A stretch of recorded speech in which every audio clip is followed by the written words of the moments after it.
नमस्कार, मैं रजनी चौबे। आप देख रहे हैं न्यूज़ 18 का डिजिटल प्लेटफॉर्म। राजनीति में जब आप अपने प्रतिद्वंदी की सबसे बड़ी ताकत को ही अपना ढाल बना ले तो समझ लीजिए कि लड़ाई अब आर पार की है।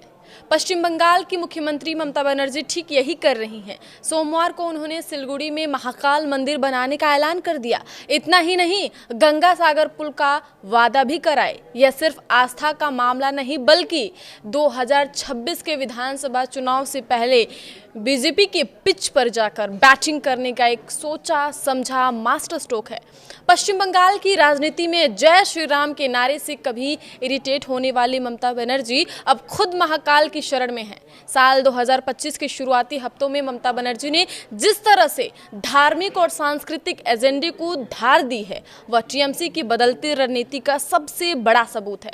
मुख्यमंत्री ने ऐलान किया है कि जनवरी के दूसरे हफ्ते में वह सिलगुड़ी में महाकाल मंदिर की नींव रखेंगे। साथ ही 5 जनवरी को वह गंगा सागर में पुल के निर्माण की आधारशिला भी रखेंगी। दीघा में पहले से बन रहा जगन्नाथ मंदिर और अब उत्तर बंगाल में महाकाल मंदिर, ये कड़ियां बताती हैं कि ममता बनर्जी अब बीजेपी को हिंदुत्व के मुद्दे पर वॉक ओवर देने के मूड में बिल्कुल नहीं है। सोमवार को ममता बनर्जी ने दुर्गा आंगन की नींव रखी। मुख्यमंत्री ने ये कहा, यहाँ 365 दिनों तक मां दुर्गा की पूजा होगी, प्रतिदिन प्रांगण होगा, सभी लोग 365 दिनों तक मां दुर्गा के दर्शन कर सकेंगे, सांस्कृतिक कार्यक्रम भी होंगे, रोजगार के अवसर मिलेंगे, दुकानें खुलेंगी। इसका खाका तैयार हो चुका है। जगन्नाथ धाम का निर्माण भी उन्होंने ही किया है। मुझे उम्मीद है वे इसे अच्छे से पूरा करेंगे। उत्तर बंगाल का गणित, जी हाँ, बीजेपी के किले में सेंधमारी। इस फैसले को समझने के लिए बंगाल का नक्शा देखना होगा। सिलगुड़ी उत्तर बंगाल का प्रवेश द्वार है। यह वह इलाका है जहां पिछले लोकसभा और विधानसभा में बीजेपी ने टीएमसी का सुपड़ा साफ कर दिया था। उत्तर बंगाल में बीजेपी की पकड़ बेहद मजबूत है और इसकी बड़ी वजह आदिवासी और गोरखा समुदाय के साथ साथ हिंदू वोट बैंक का एकीकरण है। सिलीगुड़ी में महाकाल मंदिर यानी एक तीर से कई निशाने। सबसे पहला, महाकाल भगवान शिव पहाड़ी समुदायों, गोरखाओं और उत्तर बंगाल के आदिवासियों के परम आराध्य हैं। मंदिर के जरिए ममता सीधे इन समुदायों की आस्था को छूना चाहती हैं। दूसरा बड़ा निशाना, बीजेपी उत्तर बंगाल में खुद को हिंदुत्व की रक्षा बताकर वोट लेती रही है। ममता अब यह संदेश दे रही हैं कि मंदिर हम बनवा रहे हैं, दिल्ली वाली बीजेपी नहीं।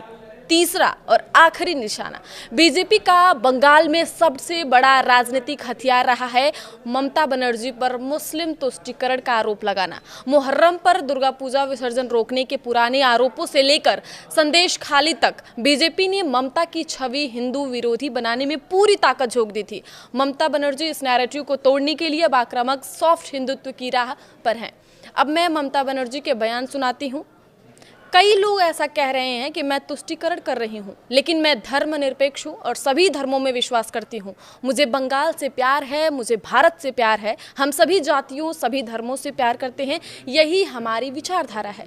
हर व्यक्ति का अपना लोकतांत्रिक अधिकार है। मैं केंद्र सरकार से गंगा सागर में पुल बनवाने की कोशिश कर रही थी, लेकिन अब मैं इसे खुद बनवाऊंगी। मैं 5 जनवरी को इसकी नींव रखूंगी और अगले 2 सालों में यह पुल जनता के लिए तैयार हो जाएगा। ममता बनर्जी का यह बयान सफाई नहीं बल्कि एक जवाबी हमला है। ममता यह स्थापित करना चाहती हैं कि उनकी धर्मनिरपेक्षता में हिंदू धर्म का बहिष्कार नहीं है। वह यह संदेश देना चाहती हैं कि मैं भी हिंदू हूँ, चंडी पाठ करती हूँ, मंदिर बनवाती हूँ, लेकिन मैं बीजेपी की तरह नफरत नहीं फैलाती। यह बंगाली हिंदू बनाम हिंदी बेल्ट का हिंदुत्व की लड़ाई है। आगे की खबरों के लिए आप देखते रहिए न्यूज़ 18 का डिजिटल प्लेटफॉर्म। धन्यवाद।